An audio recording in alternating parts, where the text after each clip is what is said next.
Puji nama Tuhan. Shalom Bapak Ibu yang dikasihi Tuhan. Shalom. Selamat hari Paskah buat kita semua. Saya percaya ada sukacita Tuhan Allah turun di memenuhi ruangan ini. Amin. Amin. Saya tidak henti-hentinya untuk kita mengingatkan semua supaya kita tetap memakai masker, kita jaga jarak. Amin. Ini untuk kebaikan kita bersama. Haleluya. Kita mau masuk dalam hadirat Tuhan, kita mau memuji menyembah Tuhan. Pada pagi hari ini kita siapkan hati kita. Kita bersatu dalam doa. Puji dan syukur kami ucapkan terima kasih kepadamu Tuhan. Di mana pada pagi menjelang siang hari ini Tuhan kami kembali datang kepadamu.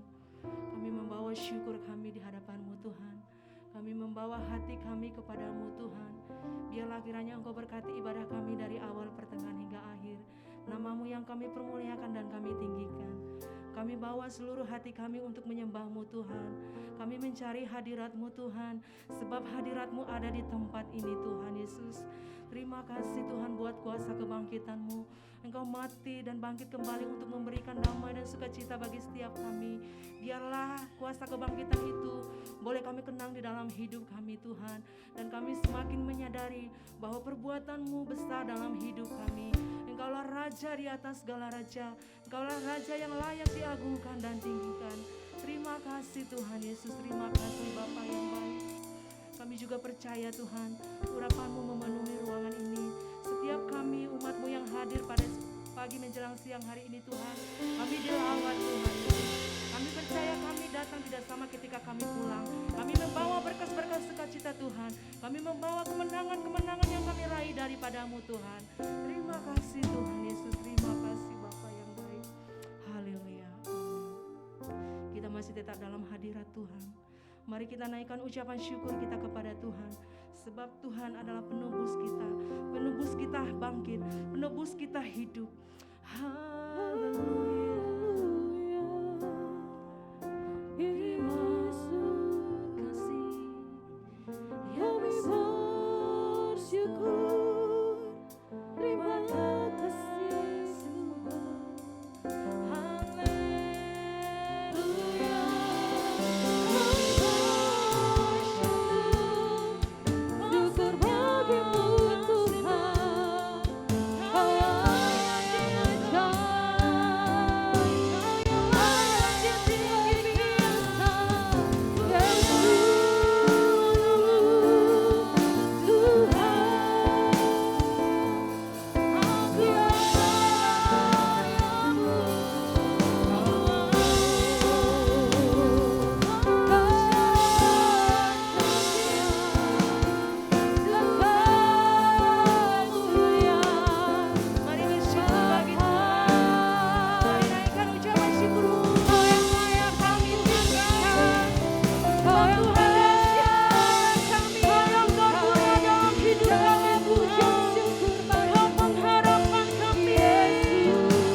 dipuji dan disembah Tuhan.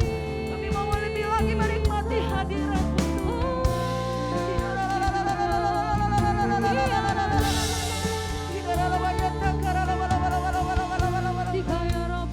Besar kasih-Mu dalam hidup kami Tuhan. Pengorbanan-Mu Tuhan. Pengorbanan-Mu dengan apa kami membalasnya Tuhan. Engkau begitu besar Tuhan. Engkau begitu mulia dalam hidup kami.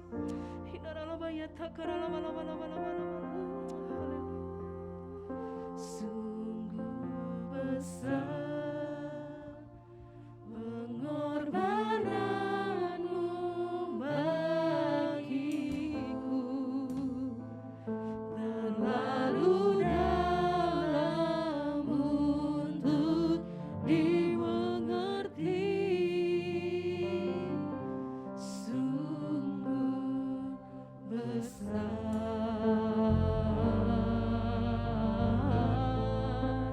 sungguh indah yang Kau pikirkan tentangku, tak terselami bagiku. Sungguh indah, sungguh besar Tuhan, sungguh besar. Ya benar Tuhan, pengorbanan-Mu terlalu besar dalam hidup kami. Engkau melayakkan kami Tuhan, untuk kami boleh terima kemenangan itu Tuhan Yesus. Haleluya.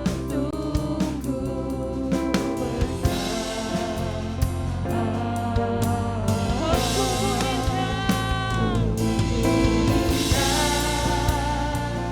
yang Kau pikirkan tentangku, tak terselami bagiku. Sungguh indah,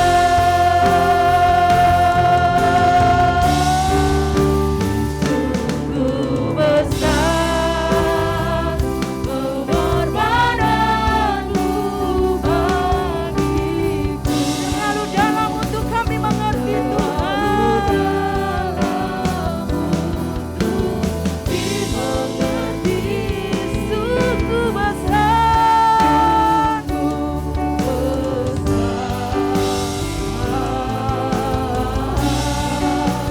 sungguh indah yang Kau pikirkan tentangku,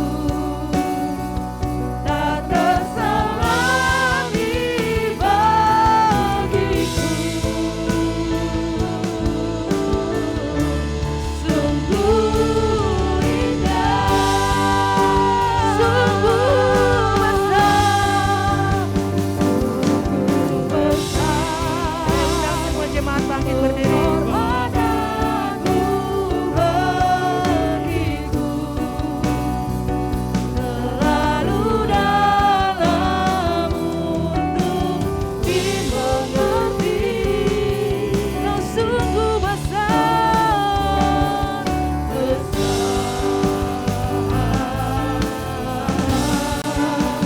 sungguh indah yang Kau pikirkan tentangku, tak terselami bagiku. Sungguh indah, sungguh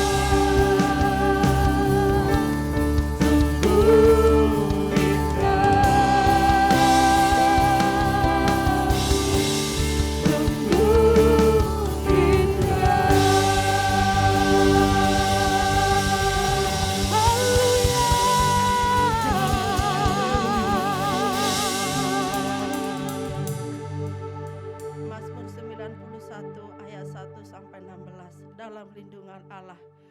Orang yang dulu dalam lindungan Allah yang maha tinggi dan bermalam dalam naungan yang maha kuasa, akan berkata kepada Tuhan, tempat perlindunganku dan kubu pertahananku, Allahku yang kupercayai.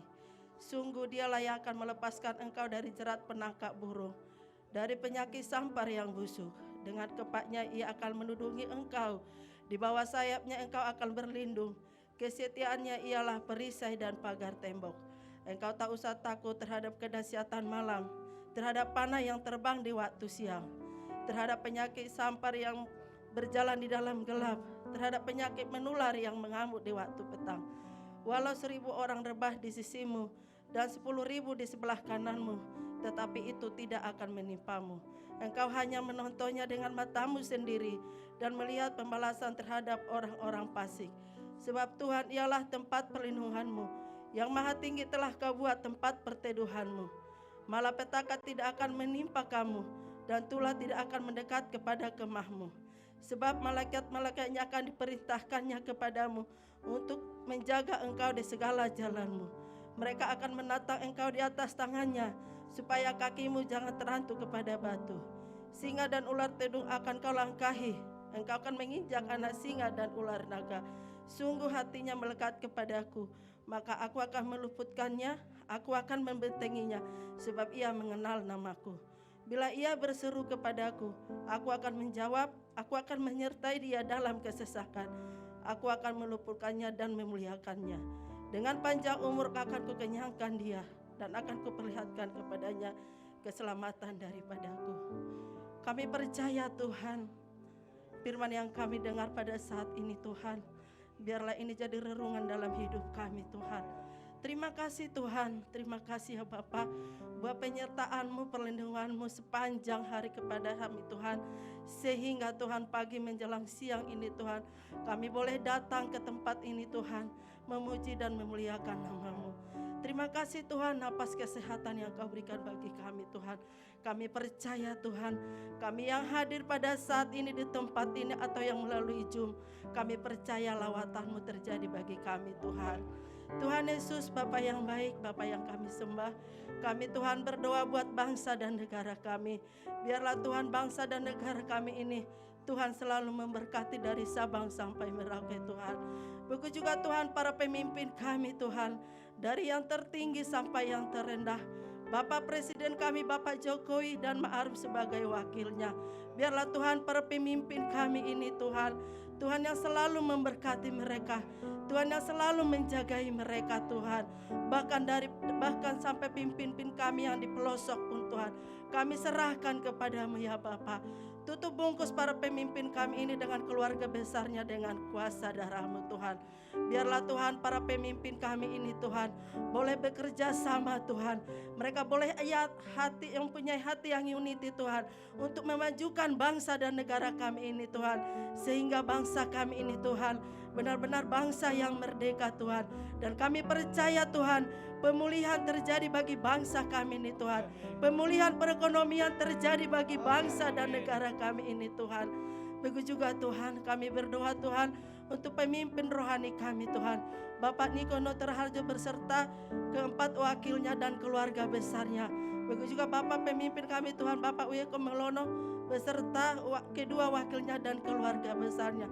Terlebih Tuhan Bapak Pendeta kami Bapak Rudi Siregar beserta ketiga wakilnya dan keluarga besarnya. Kami percaya Tuhan di setiap kehidupannya Tuhan selalu memberkati Tuhan. Kemanapun para hamba-Mu ini Tuhan melangkah Tuhan, biarlah lindungan-Mu senantiasa Kau berikan bagi mereka Tuhan. Kami percaya Tuhan, biarlah lewat pemimpin rohani kami ini Tuhan, semakin banyak jiwa dimenangkan Tuhan. Semakin banyak Tuhan mulut mengaku Tuhan bahwa Yesus adalah juru selamat kami ya Bapa. Begitu juga Tuhan kami berdoa Tuhan buat setiap jemaat-Mu yang hadir pada saat ini di tempat ini, bahkan yang melalui Zoom Tuhan. Kami percaya Tuhan, urapan yang baru, kesehatan yang baru, bahkan anugerah berkat yang baru Kau curahkan bagi kami Tuhan. Biarlah Tuhan setiap pergumulan kami Tuhan, bahkan setiap kerinduan kami Tuhan, kami serahkan kepadamu Tuhan. Karena kami percaya di saat kami bersatu hati memuji dan memuliakan-Mu, kami percaya Tuhan, apapun kerinduan kami, Tuhan berikan tepat pada waktunya. Begitu juga Tuhan untuk tempat ini Tuhan, gereja Aston ini Tuhan. Kami berdoa Tuhan, biarlah Tuhan pemiliknya Tuhan, bahkan sampai karyawan terkecil pun Tuhan, dan dari lantai dasar sampai lantai atas Tuhan, kami percaya Tuhan, perlindungan-Mu selalu ada bagi tempat ini Tuhan. Perlindungan-Mu selalu ada bagi setiap karyawannya ya Tuhan Yesus. Terima kasih Tuhan, terima kasih Bapak. Tuhan Yesus, sebentar kami mau mendengar sebagian isi firman-Mu Tuhan, yang dibawa Bapak Pendeta Sony Langingi Tuhan. Kami percaya Tuhan, mari kita angkat tangan kita arahkan ke Bapak Gembala kita. Kami percaya Tuhan, Engkau yang mengirim hamba-Mu ini ke tempat ini. Karena Tuhan punya rencana yang terindah bagi kami Tuhan. Biarlah Tuhan firman yang ditabur, yang diberikan pada saat ini untuk kami dengar. Kami percaya Tuhan adalah firman yang memberkati, firman yang mengajar kami, firman yang menegur kami Tuhan. Dan kami percaya Tuhan, firman yang diberikan pada saat ini Tuhan untuk jadi rema bagi kami, supaya kami boleh semakin takut akan Engkau Tuhan, semakin taat kami kepada Engkau ya Bapa. Berkati setiap aspek kehidupan Bapak kami ini Tuhan, berkati keluarga besarnya Tuhan, berkati hamba-Mu ini dimanapun melayani Tuhan, kemanapun dia melangkah Tuhan, biarlah Engkau yang selalu memberkati, melindungi hamba-Mu ini Tuhan Yesus. Terima kasih Tuhan Yesus, terima kasih Bapa. Kami percaya Tuhan, kami setiap umat-Mu, jemaat-Mu yang hadir pada saat ini Tuhan, biarlah kami menyerahkan kehidupan kami kepada-Mu Tuhan. Jadikan kami Tuhan bukan hanya sebagai pendengar firman-Mu, tapi benar-benar pelaku firman-Mu. Terima kasih Tuhan Yesus, terima kasih Bapa. Hanya di dalam nama Yesus kami berdoa dan mengucap syukur. Haleluya, amin. Sorakan haleluya. Haleluya. Saya mengundang semua jemaat untuk bangkit berdiri. Saudara, beberapa hari yang lalu kita telah memperingati Jumat Agung. Dan hari ini telah terjadi keselamatan di tengah kita. Amin. Amin. Kita percaya ada sukacita melimpah turun di bagi setiap kita yang percaya. Haleluya. Kita mau bersorak-sorak bagi nama Tuhan kita yang hidup. Kita mau merayakan hari kemenangannya. Haleluya.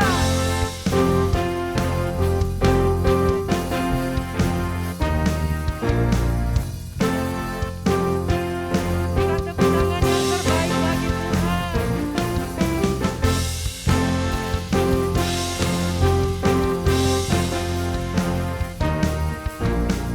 Rayakan, Yesus rayakan.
kasih-Mu bagi hidup kami Tuhan.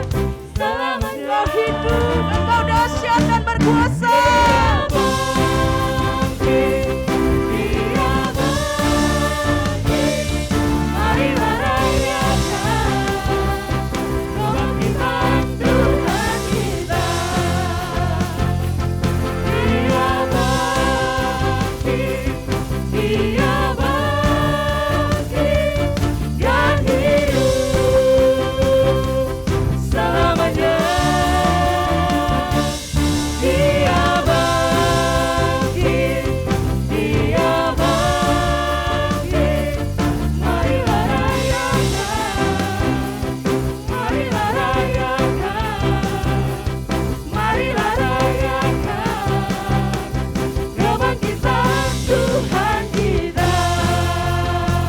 Sorakan haleluya, puji nama Tuhan. Allah bangkit, bersoraklah. Kita Tuhan, kita percaya Tuhan kita sudah bangkit. Setiap musuh sudah dibebaskan. Sudah Tuhan bangkitkan hidup kita. Sudah dibebaskan. Ada jati tempat kudusnya.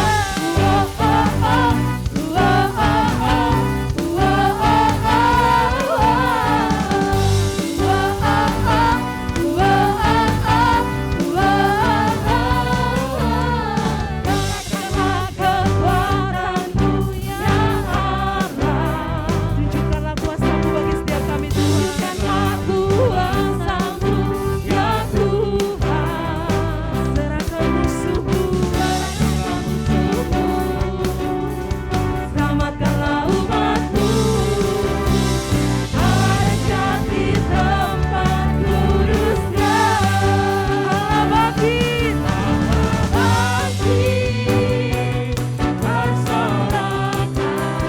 Hei, Allah bangkit, bernyanyilah. Musuh dikalahkan, umatnya dibebaskan. Ada jati tempat kudusnya.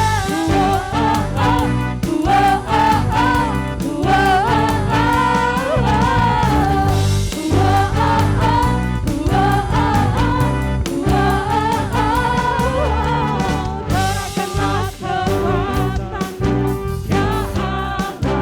Tunjukkan kasih-Mu Tuhan. Tunjukkanlah kuasa-Mu ya Tuhan. Serahkan musuh-Mu, selamatkanlah umat-Mu. Ada jati tempat kudusnya. Allah bangkit, bersoraklah.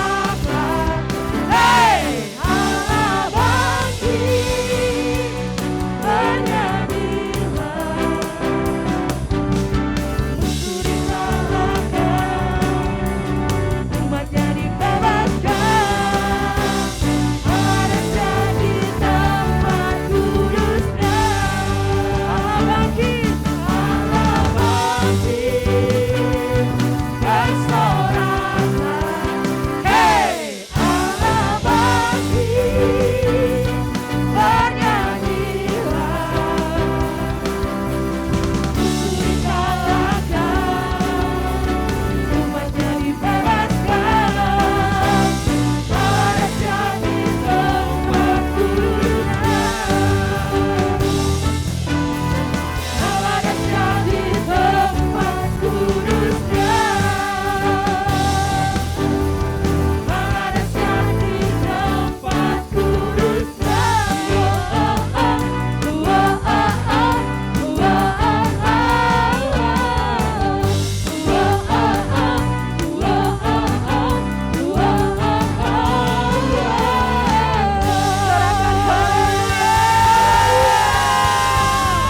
Selamat silakan duduk kembali.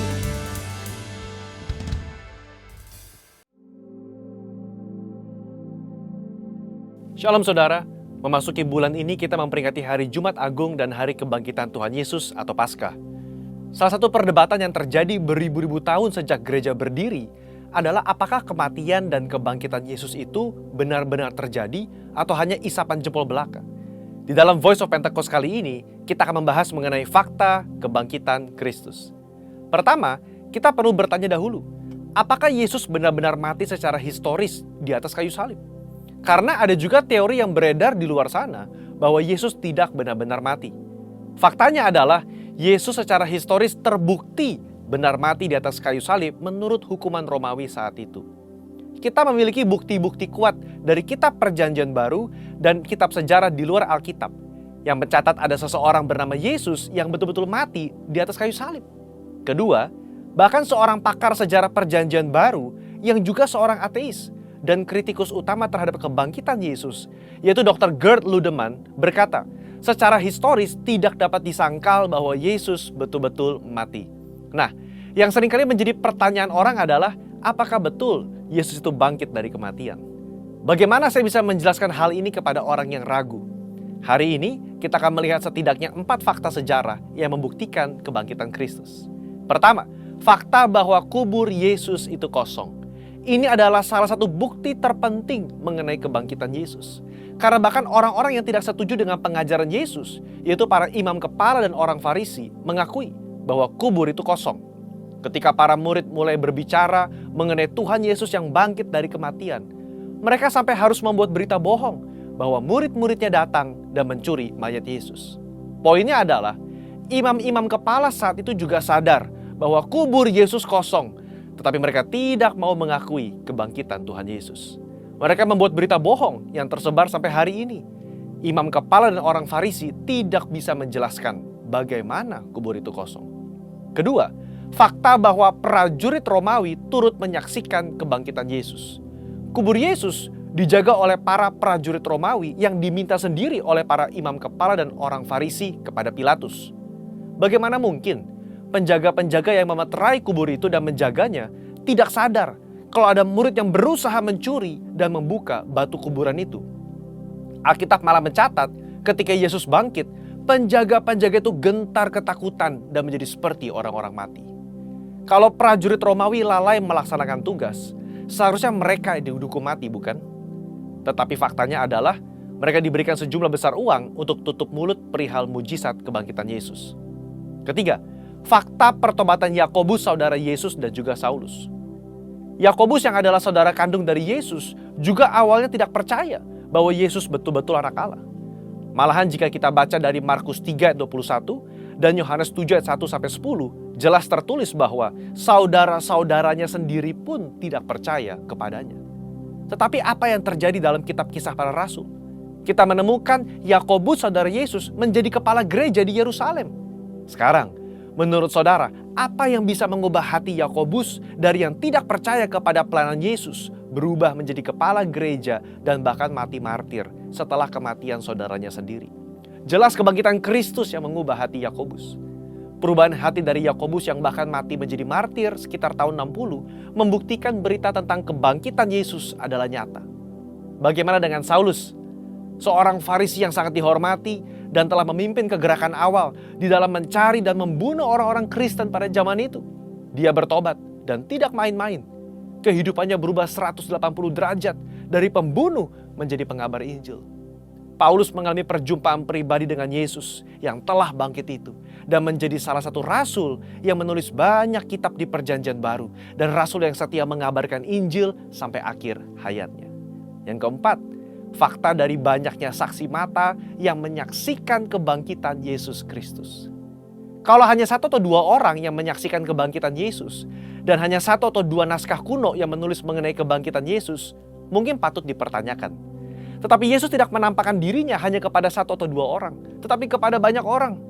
Kutipan Paulus di dalam 1 Korintus 15 ayat 5-7 yang adalah kredo atau pernyataan iman gereja mula-mula dan dibacakan dari minggu ke minggu jelas menyatakan bahwa Yesus menampakkan dirinya kepada Petrus, kepada murid-muridnya, kepada lebih dari 500 saudara sekaligus, kepada Yakobus, dan kepada semua rasul.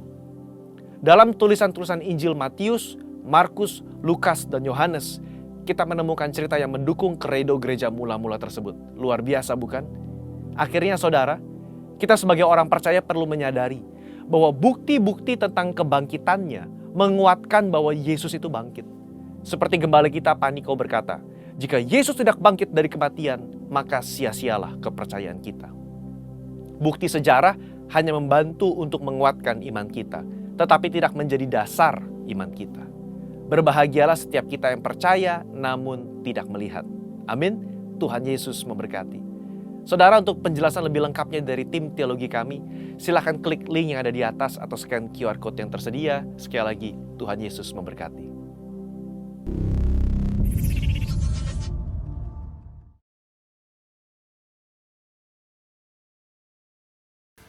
Mari kita siapkan hati kita untuk menerima kebenaran firman Tuhan.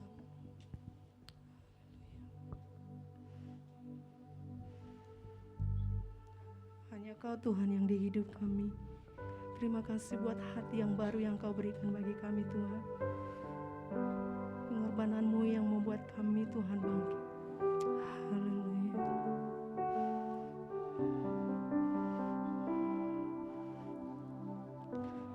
Kau Tuhan di hidupku, Kau berikan hidup yang baru. Darah-Mu menyucikan ikan hatiku. Ku nyatakan Kaulah segalanya. Engkaulah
Shalom Bapak Ibu yang Tuhan kasihi.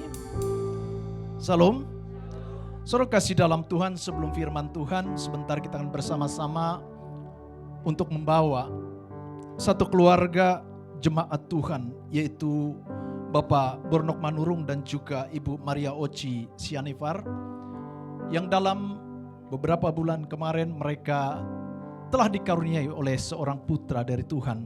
Saudaraku kasih dalam Tuhan, seorang putri, yaitu Georgia Brielle Manurung. Sebab itu gereja Tuhan, Gereja Betel Indonesia, tidak mengenal yang namanya baptisan anak, akan tetapi penyerahan anak. Itu sebabnya kalau siang hari ini tengah-tengah ibadah yang kita lakukan, dan kita akan membawa anak kekasih ini, putri terkasih ini ke dalam tangan Tuhan, agar kiranya pengurapan Tuhan turun atas anak ini dan keluarga ini, yaitu Bornok dan juga Maria. Mereka menjadi kepala rumah tangga yang takut akan Tuhan, kepala rumah tangga yang mempunyai tugas dan tanggung jawab untuk memelihara, menjaga, merawat, bahkan membawa anak ini untuk menjadi anak yang takut akan Tuhan, mengenal Kristus Yesus sebagai Tuhan dan Juru Selamat, dan mengenal Bapa yang kekal yang telah menganugerahkan napas kehidupan baginya.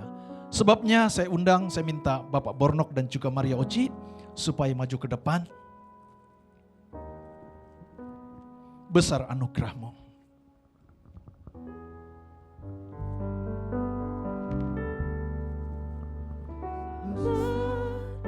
Anugerah-Mu, amin Tuhan, berlimpah kasih-Mu, semakin hari semakin bertambah. Mari jemaat naikkan pujian ini sama-sama. Sekali lagi katakan, besar anugerah-Mu Tuhan. Besar, amin Tuhan Yesus, berlimpah kasih-Mu Tuhan.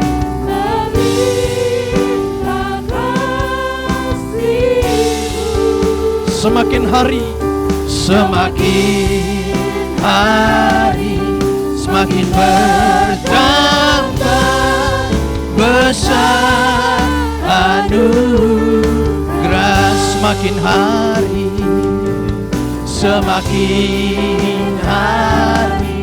semakin bertambah, besar anugerah-Mu.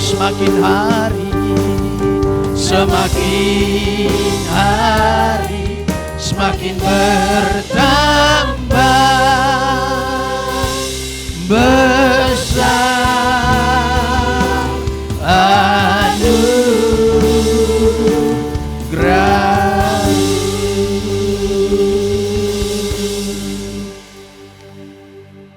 Saya akan bertanya kepada Bapak Bornok dan juga Maria sebagai ibu terkasih dari putri Georgia Brielle Manurung. Dan saya akan bertanya kepada kalian berdua sebagai orang tua. Jika ya, maka jawablah ya. Di hadapan Allah dan jemaat, apakah saudara sungguh-sungguh berusaha membesarkan anak ini dengan nasihat firman Tuhan dan menjadi anak yang takut akan Tuhan? Apakah saudara berjanji sejak dari anak ini ada dan membawa dia, memimpin dia untuk mengenal dan percaya kepada Kristus? Yang ketiga, apakah saudara berjanji untuk menjadi teladan bagi anak ini masa depan yang Tuhan berikan? Jika ya, jawablah ya. Saya bersedia. Sekali lagi, kurang kompak. Baik, puji Tuhan, berikan tepuk tangan bagi Tuhan. Dengan lembut, besar anugerah-Mu, Mari angkat tangan saudara, jemaat Tuhan kasihi, para hamba Tuhan. Ya, kasih-Mu semakin hari semakin bertambah besar. Sekali lagi katakan dengan lembut, besar anugerah-Mu Tuhan. Besar anugerah. Ya Tuhan Yesus. Melimpahkan. Orala basyikida rala batakana rala bala bala bala. Semakin hari semakin bertambah besar anugerah-Mu. Bapa di dalam surga, kami bawa anak ini Tuhan ke dalam tangan-Mu, bayi Georgia Brielle Manurung, yang telah Tuhan karuniakan di tengah-tengah keluarga terkasih Bornok dan juga Maria Oji. Anak ini adalah berasal bersumber daripada-Mu Tuhan, berkat terbesar di tengah-tengah keluarga yang telah Tuhan anugerahkan, rumah tangga yang mengasihi cinta akan Tuhan.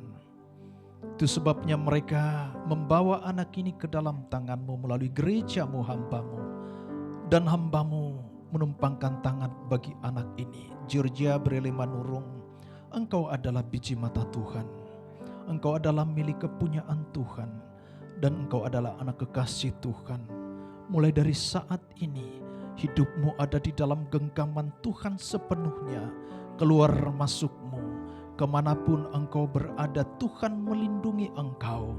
Bahkan setiap makan minum yang Engkau konsumsi, menjadikan kesehatan, kekuatan, pertumbuhan yang sempurna daripada Tuhan. Dan Tuhan menyinarkan wajah-Nya kepadamu setiap saat dan waktu hari yang engkau lalui. Dilimpahkan damai sejahtera, sukacita Tuhan. Kesempurnaan kekuatan yang baik Tuhan berikan bagimu. Dan mulai dari saat ini Tuhan memberkatimu berlimpah-limpah dalam nama Yesus. Sebab engkau adalah milik kepunyaan Tuhan sendiri. Terima kasih Tuhan, berkati Tuhan Pak Bornok sebagai kepala rumah tangga. Jadikan dia menjadi kepala rumah tangga yang takut akan Tuhan, yang mengasihi istri dan anak-anaknya, membawa anak-anak bahkan keluarga menjadi keluarga yang takut akan Tuhan, hormat akan Tuhan, yang taat dan beribadah serta menyukai kesukaan firman Tuhan, merenungkannya di tengah-tengah rumah tangga mereka. Maka demikianlah berkat berlimpah Tuhan limpahkan bagimu, rumah tangga mulai dari saat ini dalam nama Yesus Kristus Tuhan kami. Haleluya, amin. Besar selamat anugerah-Mu, berlimpah kasih-Mu, semakin hari semakin bertambah besar. Mari saya jemput hamba-Nya untuk maju ke depan, sampaikan firman Tuhan. Besar anugerah-Mu Tuhan.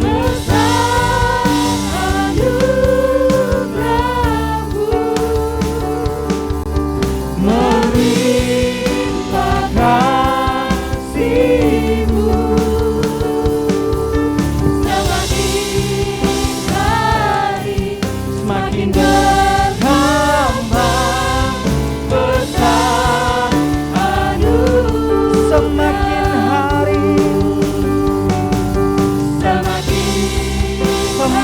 hari semakin bertambah besar anugerah. Kami bersyukur Tuhan buat kasih setia-Mu yang besar dalam hidup kami. Terima kasih buat kasih karunia-Mu yang Tuhan curahkan dalam hidup kami. Lewat darah-Mu telah menebus dosa kami. Lewat kebangkitan-Mu menjadikan kami orang-orang yang menang dari segala macam hal. Kami akan belajar firman-Mu Bapa, urapi kami semua. Pengurapan Tuhan ada dalam hidup kami. Kami mampu mengerti kebenaran firman-Mu Tuhan. Kami berdoa apapun yang bukan dari Tuhan, setiap kuasa yang bukan dari Tuhan, kami tolak di dalam nama Yesus. Kami izinkan satu roh yang berkuasa pagi hari ini, yaitu kuasa Roh Kudus yang bekerja. Dalam nama Yesus, kami siap belajar firman-Mu. Haleluya. Sama-sama katakan amin. Amin. Shalom Bapak Ibu. Selamat Paskah saya ucapkan buat Bapak Ibu semuanya yang ada di tempat ini dan yang mungkin ada di Zoom. Selamat merayakan kebangkitan Tuhan Yesus Kristus. Oke Bapak Ibu, kita akan belajar kebenaran firman Tuhan pagi hari ini. Dan firman Tuhan saya ambil di dalam kitab Matius pasal yang ke-28, ayatnya yang ke-5 sampai ayatnya yang ke-6.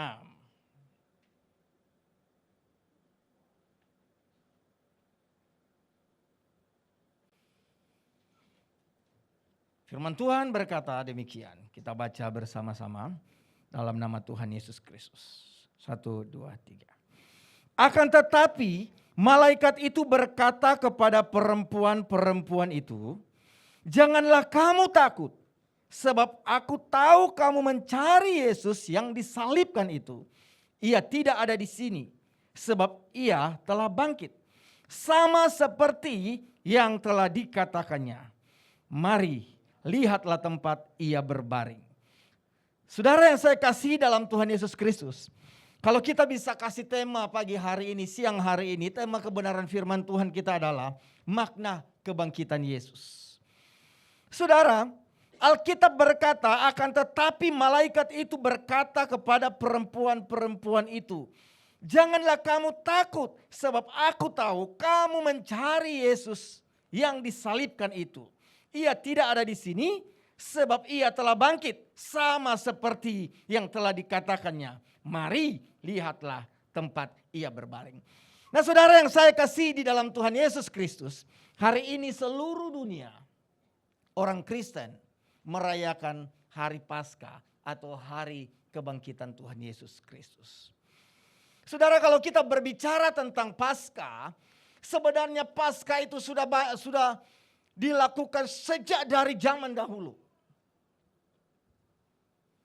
Jauh sebelum Yesus lahir, orang Israel sudah merayakan Paskah.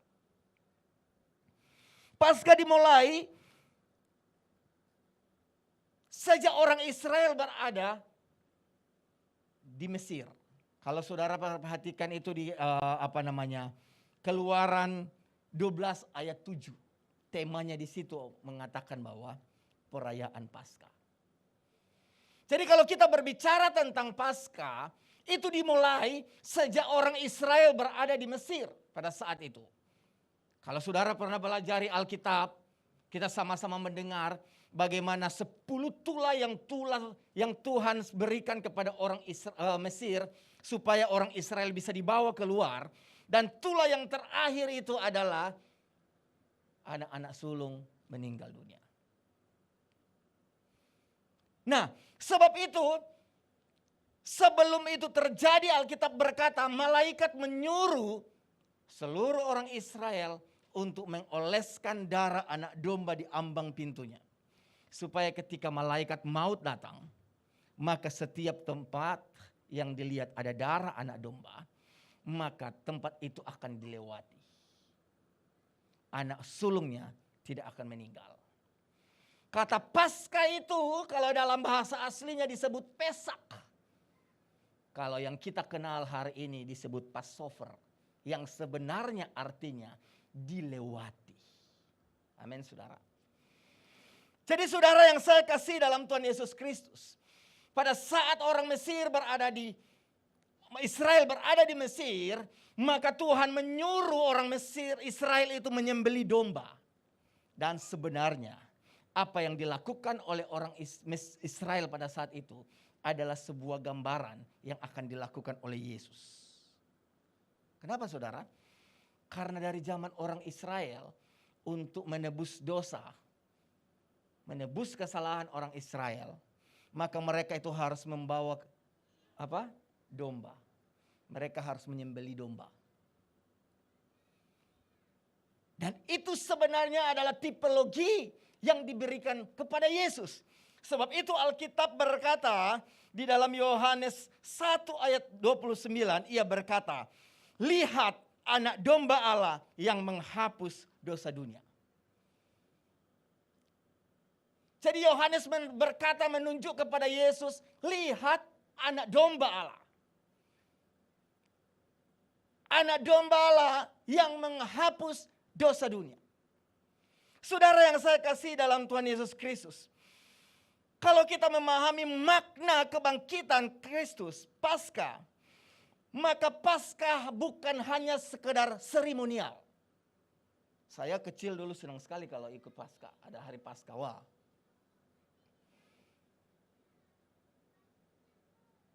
Karena itu ada banyak acara.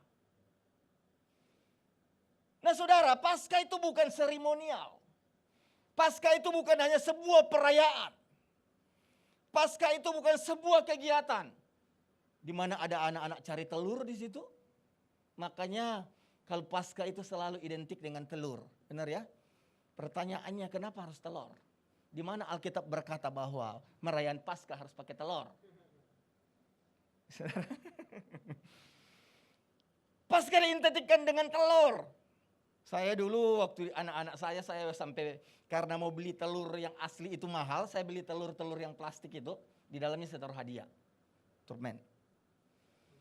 Jadi kalau makna Paskah tidak kita pahami dengan benar, maka kekristenan merayakan Paskah seremonial. Acara. Ada ibadah padang di situ. Ada ibadah pantai di situ. Ada cari telur di situ. Cari telur itu sebenarnya bukan salah juga sih. Nggak salah. Tapi itu bukan sebuah budaya orang Yahudi. Itu muncul di zaman Yunani. Kenapa dipakai telur? Karena telur itu sebuah simbol benih yang lahir satu kehidupan yang baru. Nah itu. Makanya kenapa Paskah dipakai telur? Karena itu adalah satu simbol, ada satu benih yang baru. Hidup yang baru yang kita bacakan tadi di Alkitab. Bahwa kematian dan kebangkitan Yesus menjadikan kita manusia-manusia yang baru. Melahirkan manusia-manusia yang baru. Manusia-manusia ilahi. Jadi saudara yang saya kasih dalam Tuhan Yesus Kristus. Jadi kalau kita berbicara tentang Paskah, maka kita sedang berbicara tentang satu peristiwa yang besar yang Yesus kerjakan buat saya dan saudara. Yesus mati buat saya dan saudara. Dan Yesus bangkit. Yesus lahir. Yesus mati. Yesus bangkit. Dan Yesus akan datang kembali pada kali yang kedua. Itu adalah satu rentetan yang pasti akan terjadi. Amin saudara. Sebab itu saya sangat percaya bahwa kedatangan Yesus pada kali yang kedua itu adalah sebuah kepastian. Saudara siap menantikan kedatangan Yesus pada kali yang kedua? Amin saudara. Kita siap merayakan Yesus datang, Yesus mati, Yesus bangkit, Yesus naik ke surga. Tapi kita pun sudah seharusnya siap menantikan Yesus datang pada kali yang kedua. Dan Alkitab berkata Yesus datang pada kali yang kedua dengan keadaan yang tidak terduga seperti seorang pencuri. Saudara yang saya kasih dalam Tuhan Yesus Kristus. Jadi kalau kita memahami Paskah itu adalah sebuah karya yang besar. Karya yang besar Allah kepada manusia. Sebab itu Paulus berkata, dalam 1 Korintus 15 ayat 17 dia berkata begini. Jika Kristus tidak dibangkitkan, maka sia-sialah kepercayaan dan kamu masih hidup di dalam maut. Jadi ini makna terbesar. Bahwa saya dan saudara dilewatkan oleh Allah dari maut. Dari kematian yang kekal. Dan saudara, dari penghukuman yang kekal. Dan itulah kabar baiknya kekristenan. Amin. Makanya kalau kita berbicara tentang sebuah penginjilan, penginjilan itu kabar baik. Apa kabar baiknya? Yesus mati buat saya dan saudara. Dia menebus saya dan saudara. Yesus membawa kita kembali kepada kerajaan sorga. Saudara yang saya kasih dalam Tuhan Yesus Kristus, jadi kematian Yesus di kayu salib dan kebangkitan Yesus dari kematiannya adalah mengembalikan manusia kepada visi Allah yang semula. Amin. Katakan visi Allah yang semula. Apa visi Allah yang semula? Misi Allah adalah penyelamatan. Amin. Yesus, Allah mengutus Yesus menjalankan misi-misi penyelamatan. Amin. Maka apakah visi Allah? Kenapa? Karena misi lahir dari sebuah visi. Benar Bapak Ibu ya? Kalau di organisasi ada visi dan ada misi. Visi dulu ada, baru ada misi. Misi adalah cara untuk mencapai sebuah visi. Dan kalau Yesus adalah Allah yang diutus datang di dalam dunia menjalankan misi Allah, maka di balik misi Allah itu pasti ada sebuah visi Allah. Apa visi Allah? Visi Allah itu adalah ketika manusia diciptakan di Taman Eden. Allah menciptakan manusia segambar dan serupa dengan Allah. Dan Allah menetapkan manusia menjadi makhluk pribadi yang tertinggi zaman itu. Dan tujuannya adalah dia hidup bersama-sama dengan Allah dalam kerajaan surga, kemuliaan Allah. Itu visi Allah. Sejak Allah menciptakan manusia, visinya adalah manusia itu adalah makhluk yang segambar dan serupa dengan Allah. Dan makhluk dan segambar yang serupa dengan Allah inilah yang akan bersama-sama dengan Allah di dalam kemuliaan. Bahkan Alkitab berkata, bukan Alkitab berkata. Kalau Anda pelajari teologi, ketika manusia ditempatkan di Taman Eden, segambar dan serupa dengan Allah, maka di situ dibahas bahwa manusia dijadikan oleh Allah sebagai Allah kecil di dunia. Amin saudara? Jadi saya dan saudara adalah Allah kecil di dunia. Allah adalah Allah yang menciptakan langit dan bumi, yang menguasai alam dan bumi. Dan manusia diletakkan Allah di dunia ini untuk menguasai segala ciptaan Allah. Dan bukan cuma itu, Allah menetapkan manusia menjadi pribadi yang kekal, hidup bersama-sama dengan Allah. Tapi karena dosa, maka dosa itu membuat manusia itu jatuh dan arah misi tujuannya berbeda. Yang tadinya harusnya ke kerajaan sorga, dosa itu memindahkan arahnya ke neraka. Sorga kekal, neraka kekal.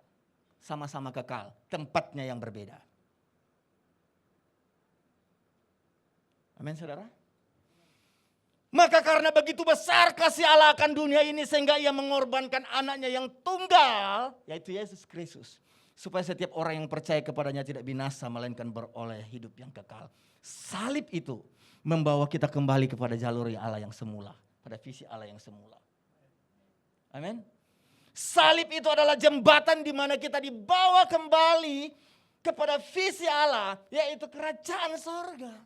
Sebab itu tadi kita baca dalam Alkitab. Dia berkata, Yesus berkata, akulah kebangkitan dan hidup. Barang siapa percaya kepadaku, dia akan hidup walaupun dia sudah mati. Amin. Jadi ini adalah Paskah yang sesungguhnya saudara. Bahwa Yesus Allah yang penuh kasih membawa manusia kembali kepada Allah. Sebab itu saudara yang saya kasih dalam Tuhan Yesus Kristus. Kalau kita melihat akan kebangkitan Yesus Paskah itu, kebangkitan kematian Yesus, di situ adalah keadilan dan kasih Allah dinyatakan. Amin. Jadi kalau saya mau berkata bahwa Paskah itu, Jumat Agung, Paskah, rentetan ini adalah di mana Allah menyatakan kasih dan keadilannya. Keadilannya di mana? Keadilannya, Allah itu adalah Allah yang adil. Dan semua yang berdosa maka harus dihukum. Benar saudara? Keadilan Allah menuntut dosa harus dihukum. Di satu sisi Allah itu adil dan Allah itu kasih. Keadilan Allah menuntut dosa itu harus dihukum. Kasih Allah menuntut supaya manusia diselamatkan. Amin. Maka karena begitu besar kasih Allah akan dunia ini, Yesus datang di dunia ini untuk menjalankan keadilan dan kasih Allah itu. Keadilan Allah di mana dosa harus dihukum, maka Yesus yang tidak berdosa itu mati menggantikan kita. Yesuslah yang dihukum. Dihukum, disalibkan. Maka keadilan Allah terhadap dosa itu diwujudkan di dalam diri Yesus. Yesus mati buat manusia. Di satu sisi kasih Allah itu dinyatakan pula di dalam diri Yesus. Di mana lewat Yesus, maka manusia diselamatkan, tidak jadi dihukum oleh Allah. Amin. Jadi Paskah itu adalah sebuah hal makna yang besar, penting bagi kekristenan. Di mana saya dan saudara dikembalikan kepada Allah. Paskah itu adalah mengingatkan kepada kita bahwa Yesus yang menanggung keadilan Allah dan kasih Allah itu.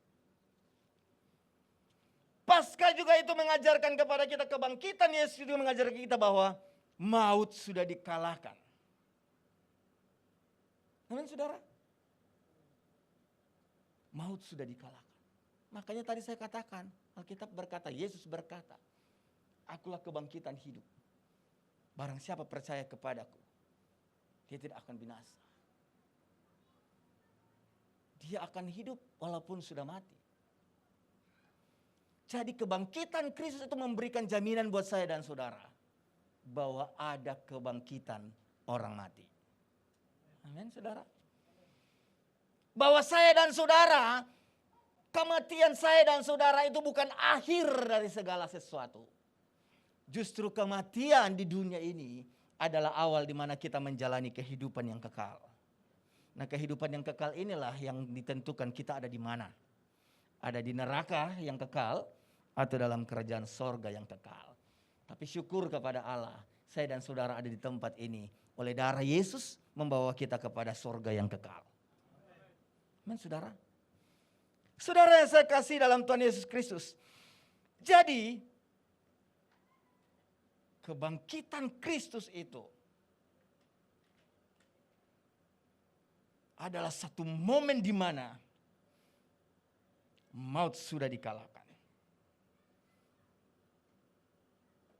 Makanya di dalam kitab 1 Korintus 15 ayat 26 dia berkata begini.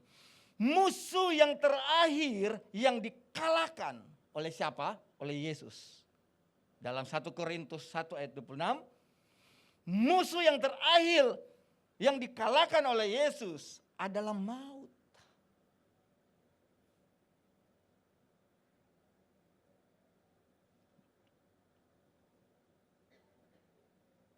Makanya Alkitab berkata syukur kepada Allah. Hai maut, di manakah sengatmu? Jadi Alkitab berkata, yang musuh yang paling terakhir itu adalah maut yang dilakukan oleh Yesus. Dan itu sudah dikalahkan. Dan di dalam ayat 27, di ayat yang selanjutnya kalau Bapak Ibu lihat di 1 Korintus 26 ayat 27a dia berkata begini. Segala sesuatu telah ditaklukkannya di bawah kakinya. Amin saudara. Jadi kebangkitan Yesus Kristus itu menyatakan sebuah kemenangan. Apa kemenangannya? Bahwa hal yang pertama, musuh maut telah dikalahkan. Dan hal yang kedua adalah segala sesuatu telah ditaklukkannya di bawah kakinya. Kuasa kebangkitan Yesus. Dan kuasa kebangkitan Kristus itu. Kuasa menaklukkan kuasa dunia itu. Kuasa itu pun diberikan kepada anak-anak Tuhan. Amin saudara. Selain kita sudah memperoleh keselamatan yang kekal daripada Yesus. Alkitab berkata, maut sudah dikalahkan, segala sesuatu telah ditaklukkannya di bawah kakinya. Dan kuasa itu diberikan kepada orang yang percaya. Alkitab berkata, kamu akan menerima kuasa dari Tuhan. Kenapa itu? Lukas 10 ayat 19 berkata begini. Sesungguhnya aku telah memberikan kamu kuasa untuk menginjak ular dan kalajengking. Dan kuasa untuk menahan kekuatan musuh. Sehingga tidak ada yang dapat membahayakan kamu. Amin saudara. Inilah yang saya pegang. Ketika saya melayani kemanapun. Saya pergi keliling ke daerah manapun. Saya pergi pedesaan manapun. Selalu saya percaya tentang apa yang Yesus katakan. Bahwa segala kuasa yang ada di bawah kolong langit ini. Diletakkan Tuhan di telapak kaki orang percaya. Apa yang membuat kita punya kuasa? Darah Yesus itu yang memberikan kita punya kuasa. Makanya kalau kita sedang peperangan, mendoakan orang sakit, menengking, yang disebutkan apa? Darah Yesus berkuasa. Amin. Ketika saya berdoa peperangan, berhadapan dengan orang kesurupan, apapun. Maka yang saya katakan adalah dalam nama Yesus, darah Yesus berkuasa. Darah Yesus yang berkuasa itu, yang Alkitab berkata, telah menyembuhkan segala penyakitmu. Saya percaya itu saudara. Kuasa darah Yesus, kuasa kebangkitan Yesus, memberikan kita punya otoritas yang besar. Otoritas yang besar, di mana Yesus menjadikan yang tadinya kita setru Allah. Ketika Yesus mati dan Yesus bangkit, maka status kita berubah dari tadinya setru Allah, lawan Allah, menjadi anak-anak Allah. Siapa di sini yang percaya saya dan saudara anak Allah?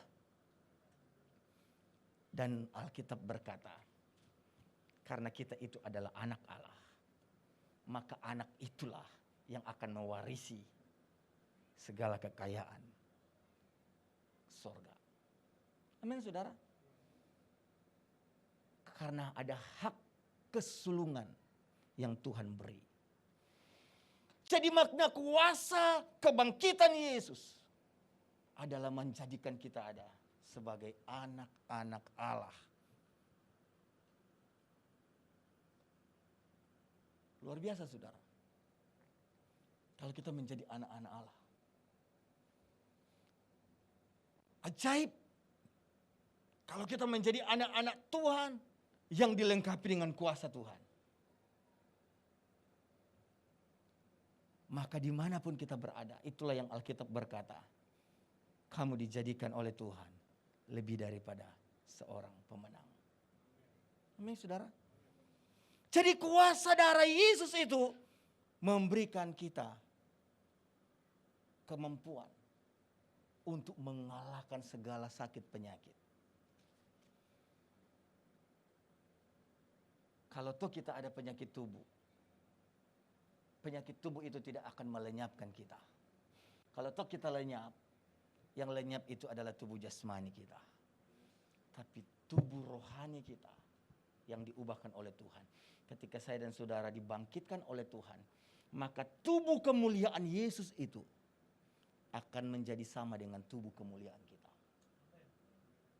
Amin saudara. Makanya Alkitab berkata, kalau saat ini saya dan saudara masih menderita, masih susah.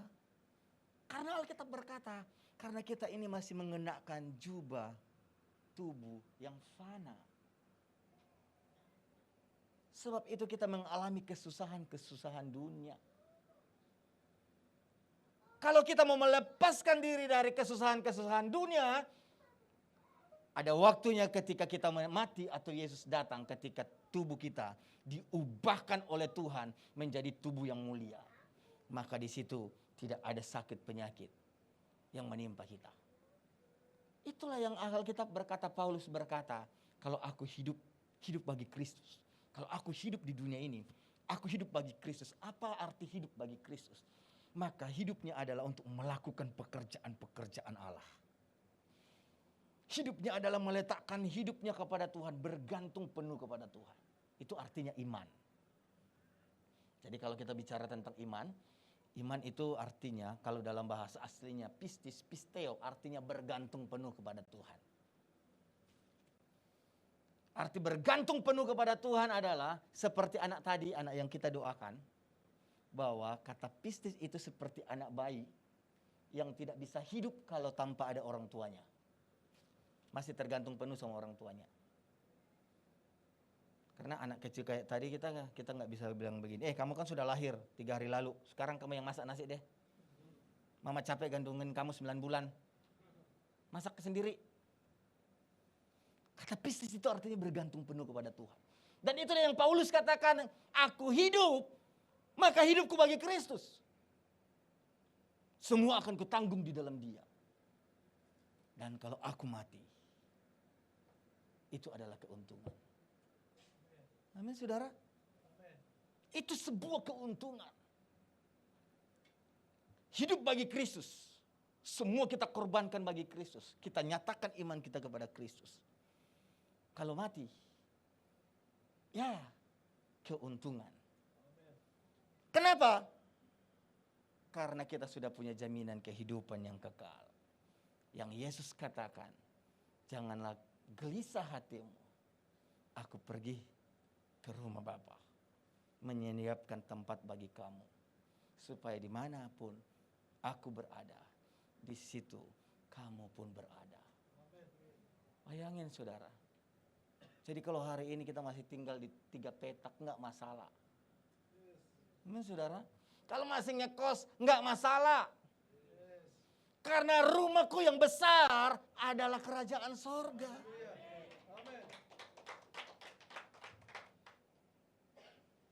Sebab itu Alkitab berkata kesusahan hari ini cukuplah hari ini.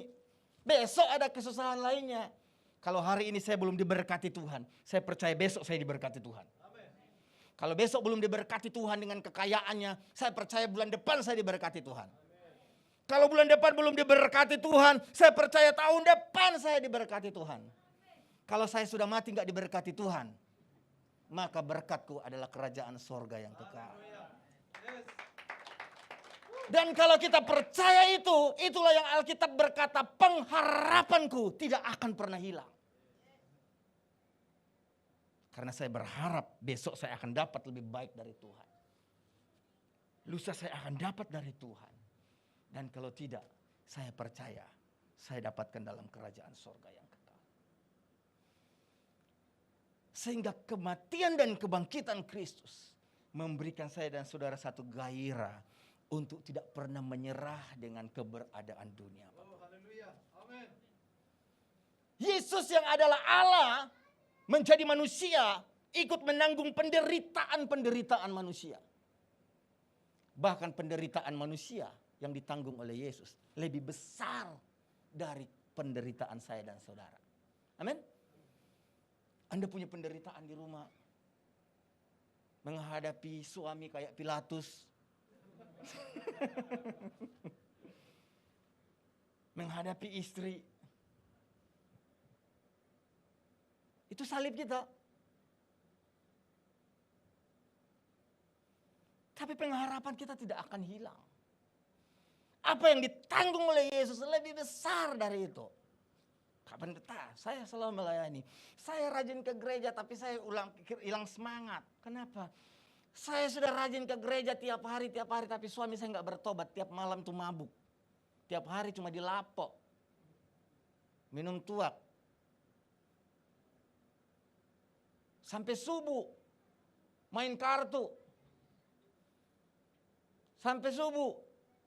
Main dadu. Apa itu sih itu? Catur. Tapi penderitaan itu belum sebanding dengan apa yang Yesus lakukan.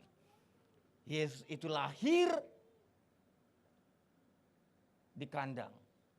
Yesus itu mati. Dia disiksa. Bahkan disalibkan. Semenderita-menderita kita belum pernah disalibkan, saudara. Sejahat-jahat suami bapak ibu bukan bapak ibu. Sejahat-jahat suami tapi belum pernah dipaku di dinding kan. Belum pernah diangkat, ditaruh tangannya terus dipaku sama suami. Tapi Yesus sudah dipaku.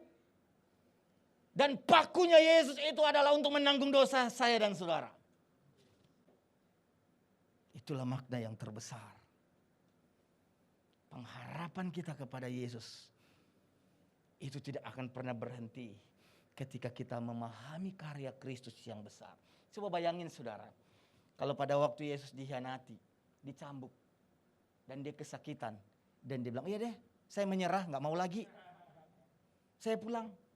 Maka karya penyelamatan itu tidak akan pernah terjadi. Yesus dalam sisi manusianya dia menderita. Sehingga ia berkata, Bapa, kalau boleh cawan ini lalu daripadaku. Kalau boleh penderitaan-penderitaan yang harus saya tanggung itu boleh lalu daripadaku. Kalau boleh saya tidak perlu melewati jalan Golgota. Kalau perlu saya tidak perlu disalibkan. Tapi hukum dan ketetapan Allah, keadilan Allah harus terlaksana. Allah dituntut dalam sifatnya Allah adil. Semua dosa harus dihukum. Maka untuk menjalankan adil dan kasih Allah ini, satu jalan itu, Yesus yang harus menanggung dosa kita. Amin saudara. Makanya lagu berkata, karena salibmu aku hidup. Karena salibmu aku menang. Yang membedakan agama lain dengan kekristenan cuma satu. Punya salib Kristus. Tidak ada satu orang nabi pun di dunia ini yang mati untuk dosa manusia. Dan tidak ada satu tokoh agama pun, kalau kita berbicara tentang tokoh, yang secara sejarah mencatat dibangkitkan. Dan tidak ada satu tokoh agama apapun yang di dalam kitab sucinya menyaksikan kebangkitannya. Satu-satunya yang mengalami itu hanya di dalam Yesus Kristus. Sebab itu kalau Anda ke Israel, Anda akan melihat jejak-jejak Yesus. Di sini dia lahir, di sini dia mati, di sini dia dikuburkan, di sini dia terangkat. Dan Alkitab berkata 500 orang lebih menyaksikan apa yang terjadi itu. Jadi saudara, yang berikutnya adalah kalau Yesus dibangkitkan dari antara orang mati, maka roh yang sama juga itu akan membangkitkan kita. Amin. Makanya saya katakan, mati itu bukan sebuah akhir. Mati itu juga disebut kiamat. Dan nanti kalau kiamat bagaimana Kak? Mati itu disebut kiamat. Kalau kita belajar Alkitab tentang akhir zaman, kiamat itu kan ada dua hal. Kiamat yang disebut kiamat individual dan kiamat universal. Kiamat universal itu adalah kalau Tuhan datang dari awan-awan. Menghancurkan dunia itu. Alam semuanya. Langit dan bumi lenyap. Itu kiamat. Kiamat individual, kalau kita mati itu kiamat. Karena kiamat artinya akhir dari kehidupan di dunia. Amin saudara? Jadi kalau hari ini, besok kita kiamat individual. Kita ada jaminan untuk bangkit kembali. Amin saudara? Alkitab berkata dalam Roma 8 ayat 11 dia berkata begini. Dan jika roh dia yang telah membangkitkan Yesus dari antara orang mati dan di dalam kamu dan diam di dalam kamu, maka ia yang membangkitkan Kristus Yesus dari antara orang mati juga tubuhmu yang fana itu oleh rohnya yang diam di dalam kamu. Jadi dia berkata begini, jadi kalau roh Allah yang membangkitkan Kristus dan roh Allah itu ada di dalam diri saya dan saudara, maka roh yang sama itu akan membangkitkan kita. Amin. Saya percaya setiap saya dan saudara ini adalah orang-orang yang dipenuhkan oleh roh Allah. Amin saudara. Roh Allah yang sama yang akan membangkitkan kita. So kalau kita berbicara bahwa Yesus bangkit, kita tidak hanya berbicara tentang kerajaan sorga yang nanti kita ada akan datang. Tapi karya penyalipan dan karya kebangkitan juga adalah sebuah spirit buat saya dan saudara. Untuk tidak pernah menyerah di dunia ini dalam sebuah pekerjaan apapun. Amin. Untuk tetap kuat bangkit. Bangkit dari kesesakan kita. Kenapa? Saya percaya ada roh Allah. Dan roh Allah itu yang memberikan saya pemenang. Roh Allah itu yang memberikan aku kekuatan menjadi orang yang lebih daripada pemenang. 2 tahun lebih kita mengalami banyak hal. Nah saudara, walaupun dengan berbagai macam corona yang ada, tapi selalu saya percaya bahwa orang yang percaya berada di dalam perlindungan Tuhan, maka kemah-kemahnya akan dilindungi oleh Tuhan. Men, buktinya hari ini kita mesti bisa beribadah. Ini semua anugerah yang besar. Pesak kita sudah melewati. Passover kita sudah melewati itu. Karena kekristenan itu diberikan kemampuan untuk melewati banyak hal. Alkitab berkata, walaupun aku dalam lembah kekelaman, berjalan dalam lembah kekelaman, aku tidak takut bahaya. Karena apa? Karena Tuhan besertaku. Walaupun aku berjalan, kita sedang berjalan mengalami berbagai banyak hal. Masa corona itu adalah masa kekelaman kita. Benar ya? Tapi ingat, Alkitab berkata, orang yang berjalan, meskipun aku berjalan dalam lembah kekelaman. Kata kuncinya di situ adalah berjalan. Amin. Kalau ini lembah kelam, saya berjalan. Saya berjalan di dalam lembah kelam.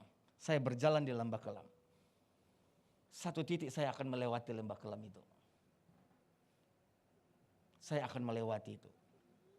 Bersama dengan Tuhan. Jadi kebangkitan Kristus itu memberikan kita sebuah semangat bahwa kita harus bangkit dari semua hal.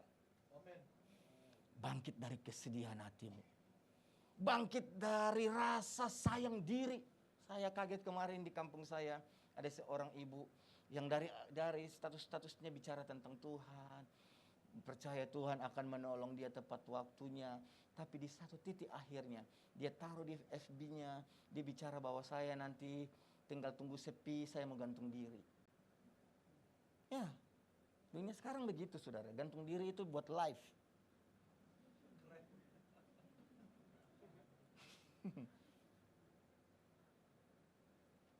Seorang ibu muda. Dan dia berkata malam ini, saya lihat statusnya. Malam ini adalah waktu di mana kita akan berpesta, berbahagia, tertawa sepuas-puasnya. Karena besok ada kesedihan yang besar. Dan benar terjadi. Besoknya ditemukan dia menggantungkan diri. Kenapa? Masalah pribadinya membuat dia terpuruk dan tidak mampu bangkit. Kebangkitan Kristus Yesus itu memberikan kita satu semangat yang baru. Bangkit. Bangkit dari keperburukan itu. Kita sudah melewati keburukan kita. Dari kebangkrutanmu, dari sakit penyakitmu, dari kesedihanmu, dari kekecewaanmu. Kita punya Tuhan yang besar. Bangkit menyatakan kasih Kristus. Dan Alkitab berkata, kita akan dijadikan Tuhan pemenang. Saya percaya itu. So jadi kalau kita mau lihat ayat ini saudara, makna dari Paskah itu adalah apa saudara? Memberikan kita kemenangan. Menjamin kita dalam kehidupan yang kekal. Kebangkitan Kristus itu memberikan kita semangat yang baru untuk menghadapi ke depan. Kita tidak tahu apa yang akan terjadi ke depan. Akan ada virus apapun. Tapi saya senang waktu saya pergi pelayanan di Kupang pas masa-masa corona tentang virus. Di gereja itu di belakang ditaruh virus besar. Ditaruh sana sama dengan virus sama dengan visi Kristus. Boleh juga orang ini. Virus, visi Kristus. Artinya apa? Di tengah-tengah yang kelam sekalipun, menakutkan sekalipun, visi Kristus itu, visi Allah itu harus tetap berjalan. Penyelamatan terhadap manusia itu harus terus berjalan. Ingat, kebangkitan, kematian, kebangkitan Yesus itu ujungnya adalah penyelamatan manusia. Tugas saya dan saudara untuk pergi mencari jiwa yang terhilang untuk penyelamatan manusia. Amin. Amin. Mari kita berdoa. Kami bersyukur Bapa untuk siang hari ini. Terima kasih untuk kebenaran firman-Mu. Materaikan kebenaran firman-Mu dalam hati kami, dalam pikiran kami. Supaya kami dapat mengerti kebenaran firman-Mu. Kami percaya setiap pribadi kami yang hadir pagi hari ini diberkati Tuhan. Yang sakit sudah disembuhkan oleh Tuhan. Yang tertutup jalan dibukakan jalan oleh Tuhan. Dan kami percaya kami orang-orang yang dijadikan Tuhan lebih daripada pemenang. Terima kasih Bapa untuk salib-Mu. Terima kasih buat karya-Mu yang terbesar. Terima kasih Tuhan. Besar anugerah-Mu. Mari kita angkat tangan di hadapan Tuhan. Melimpah kasih-Mu. Kami bersyukur Tuhan. Semakin hari semakin bertambah besar anugerah-Mu, besar anugerah.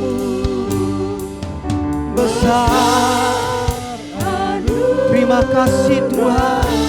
Mari saya jemput kita bangkit berdiri.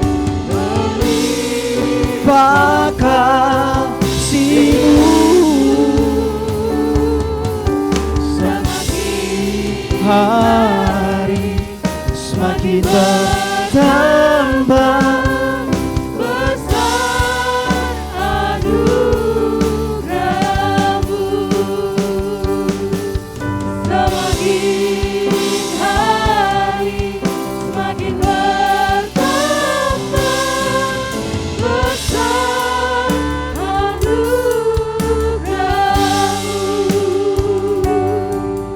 Semakin hari semakin bertambah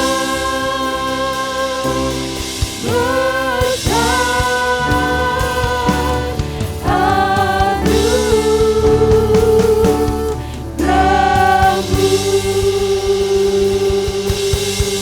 Setelah kami duduk kembali. Ya, Shalom. Saya percaya di ibadah kedua ini kita diberkati oleh benar firman Tuhan yang membuka mata hati kita bahwa kita telah diselamatkan. Amin.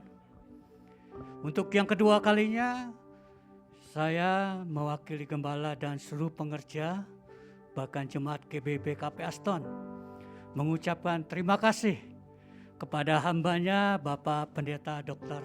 Sony Langi MTH. Ya, kebetulan hambanya ini adalah dosen saya juga, dosen saya yang luar biasa. Ya, terima kasih Pak, Tuhan Yesus memberkati.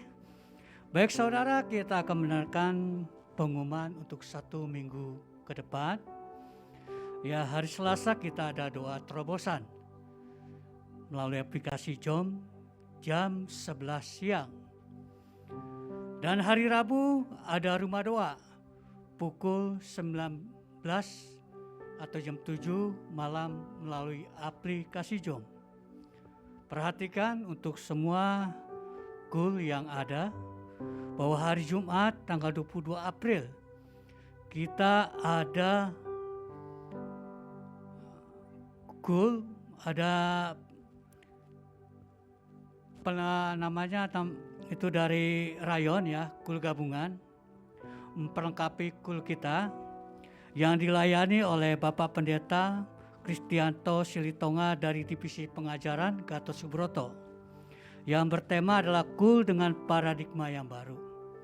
Jadi mohon anggota KUL yang ada jangan hilang kesempatan untuk hadir karena ini penting. Karena kita adalah memasuki dalam paradigma yang baru. Supaya KUL-KUL kita ini berkembang dan maju seperti apa yang terjadi dalam misi kita. Yaitu pergilah jadikan semua bangsa muridnya Tuhan. Amin. Ya, jangan sampai lupa. Nanti setiap hari di grup saya akan buka terus supaya kita kalau sampai lupa ya terlupalah kita gitu ya. Untuk hari Minggu tanggal 24 April jangan lupa ibadah kita masih di sini. Ya, ibadah pertama jam 9 pagi sampai 10.30 dan ibadah raya kedua jam 11 sampai 12.30. Dan yang terakhir bagi Bapak, Ibu, Saudara yang terkasih yang pertama kali hadir di ibadah GBIB KP Aston, dan saya mengucapkan terima kasih atas kehadirannya. Bagi Bapak Ibu yang belum ada tempat ibadah yang tetap, bisa bergabung di minggu yang akan datang. Ya, demikianlah pengumuman ini. Tuhan Yesus memberkati. Waktunya kita memberi. Saya undang untuk bangkit berdiri. Bapa kami yang bertata di dalam kerajaan surga, sungguh kami bersyukur Tuhan, di mana ibadah yang kedua ini dari awal pertengahan hingga akhirnya Engkau telah memimpin dengan sempurna. Terima kasih Bapa, kami juga telah mendengarkan sebagian kebenaran firman-Mu. Oleh sebab itu Tuhan, inilah waktunya kami untuk memberi, untuk memperlebar kerajaan-Mu. Bapa, berkati setiap umat-Mu yang mengangkat tangan, yang memberikan persembahan perpuluhan, bahkan persembahan umum, bahkan persembahan diakonia, ucapan syukur. Bapa, kami percaya setiap tangan-tangannya terangkat, ini untuk kemuliaan nama-Mu, untuk memperlebar kerajaan surga. Oleh sebab itu berkati setiap umat-Mu Tuhan yang saat ini memberi dengan sukacita, berkati mereka berlimpah-limpah. Baik usaha pekerjaan apapun dia kerjakan, Tuhan buat berhasil. Rumah tangga yang harmonis yang dikenang oleh Allah. Terima kasih Bapa, hanya di dalam nama Yesus. Haleluya. Amin.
Mari angkat kedua tanganmu, arahkan hati dan pikiran kepada Dia.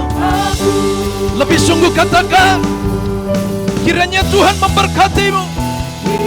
Kiranya ya Tuhan Yesus, Engkau memberkati aku berlimpah-limpah dan memperluas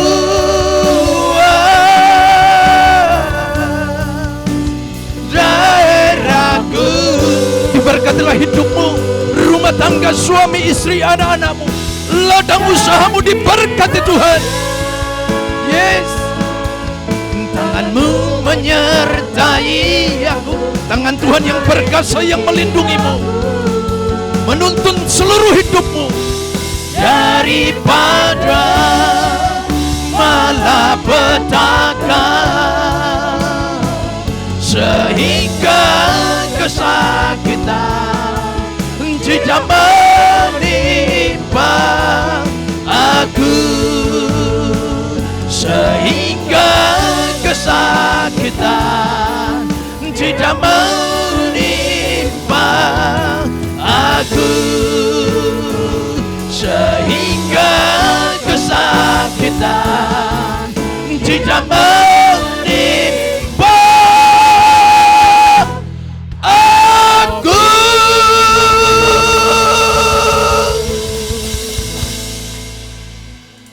Pulang terimalah berkat kasih dan anugerah yang berlimpah-limpah dari Allah Bapa di dalam sorga, di dalam putranya yang tunggal Tuhan kita Yesus Kristus, persekutuan indah yang manis dengan Roh Kudus yang terus senantiasa menyertai saudara mulai dari siang hari ini sampai Maranatha, hidup kekal selama-lamanya. Yang selalu percaya, mari sama-sama katakan amin. Selamat Paskah, Tuhan Yesus memberkati kita semua dan sampai berjumpa dalam ibadah kita hari Minggu depan di tempat ini.